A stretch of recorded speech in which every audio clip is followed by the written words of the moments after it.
Welcome to Stockholm, another Scandinavian gem.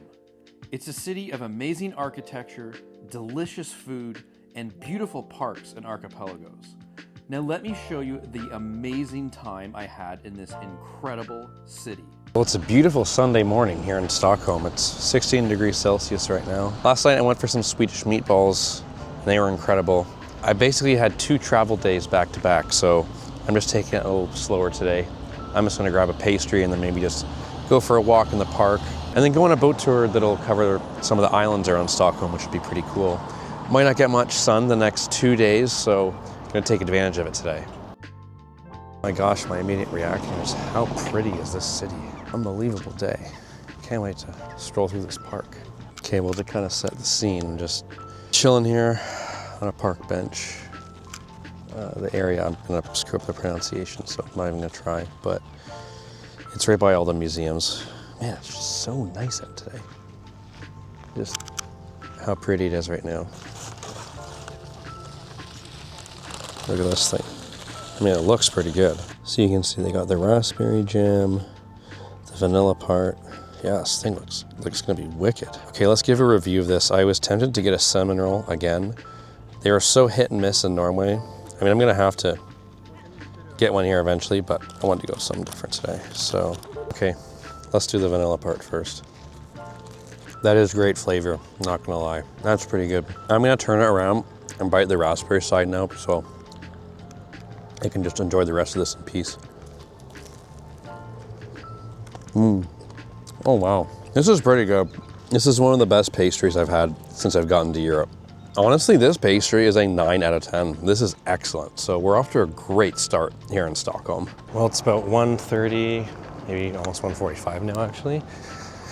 I just said screw it and got a poke bowl for lunch. It was actually pretty good. I've had so much pizza and burgers in Norway. I just couldn't do something like that. So I'm going on this boat tour in a little over an hour. So just gonna keep walking around, keep checking out this beautiful city. It's about 2:15 now. I'm just taking a break on this bench, but I mean, just look how pretty this place is. Architecture is so cool.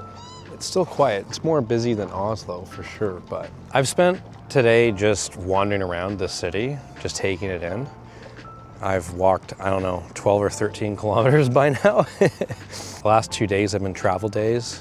On Friday, we had to drive from Lofoten to Tromsø, and then yesterday I had to take 2 flights to get here.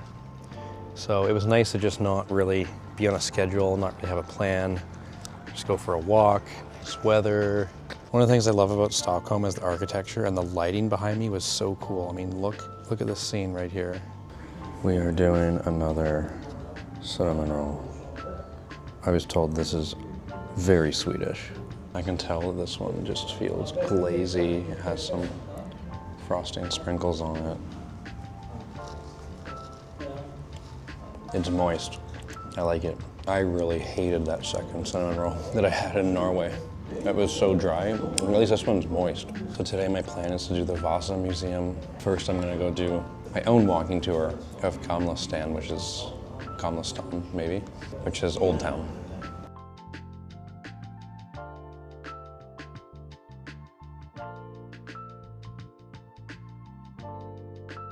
One of the things I love about Stockholm is these alleyways. I just think that they're so cool. For all my photog fans out there, the leading lines and these alleys are fantastic. Okay, well, it just started raining, but this is the Royal Palace behind me. And then there's a couple cool monuments back there. So you're now looking at Stortorget, which is the main square of Gamla Stan, the old town. All these colorful homes that you see around here are from the 17th and 18th centuries. So this well that you see behind me is the city's oldest public water source. And this square in 1520 is the site of the Stockholm bloodbath. The Danish king, Christian II, executed some 80 to 90 Swedish nobles, which, shocker, sparked a rebellion. The Nobel Prize Museum behind me is where Sweden's first parliament meetings were in the 17th century.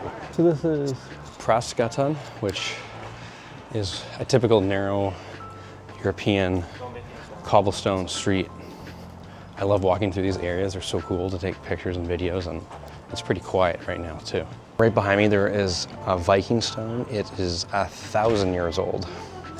Just sitting there. Pretty dope. I'm about to go down Stockholm's most narrow road, which is at its tightest 90 centimeters wide. You can see just how narrow this is. It's basically one way now. People are waiting for me to get down. Oh, it looks like we've been squeezed here. This bakery is from 1785. Holy shit. Tell me this does not look like a foodgasm in the making. This thing looks absolutely dynamite. Okay, so this cake falls apart a lot, but let's give it a bite. That's amazing. I've been to this bakery twice already. First, I got that half raspberry, half vanilla pastry, and second to get a cinnamon roll. Both were great. I stopped before I went out for dinner at this bakery to specifically get something for dessert because the bakery closes pretty early. And the lady had told me when I went for a breakfast pastry previously that their desserts were amazing. So I had to try this. It is absolutely dynamite. I'm giving this a 9.5 out of 10. Lindquist's Bakery in Stockholm. This thing is amazing. I have found that food in Sweden generally has been just incredible. I find that Sweden's food trumps Norway's food. So yeah, it's been pretty good. So this is my last full day in Stockholm. I'm currently in my Airbnb. I want to do this outside, but it's just raining all day, so it's not gonna work. I find when I travel, there's usually a big overarching lesson that I learn from each stop along my journey. I didn't know what that theme was gonna be for this stop until I went to the Avicii Experience yesterday. It's this interactive tribute experience to Avicii, whose real name was Tim Bergling. I remember when Levels came out in 2011, that was my first year in university. He was the most popular DJ in the world pretty much my entire time in undergrad. And he tragically took his own life in 2018 at the young age of 28 years old. If you're ever in Stockholm, I highly encourage you to check out the Avicii Experience. It's this super interactive exhibit that allows you to learn about Avicii's life and also mix some of your own beats.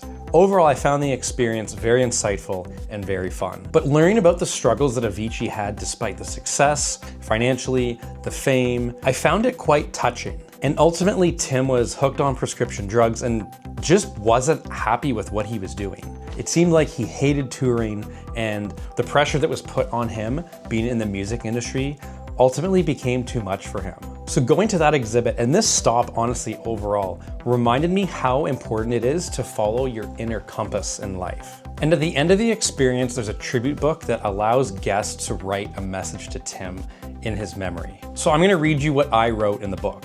Tim, music is incredibly powerful. It connects us with this strange energy that allows us all to feel the same thing. You brought us all together in a world that constantly divides us. Your story reminds me to follow my inner compass. We must be happy.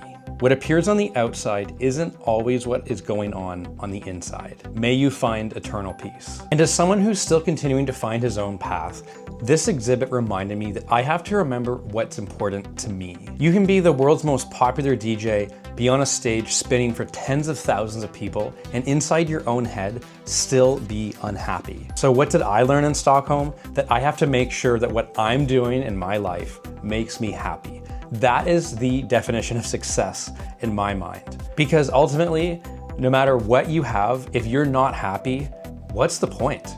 We only have one journey around this earth. Life's too short, personally, to not be happy. So may Tim rest in peace, and I'll see you in the next vlog.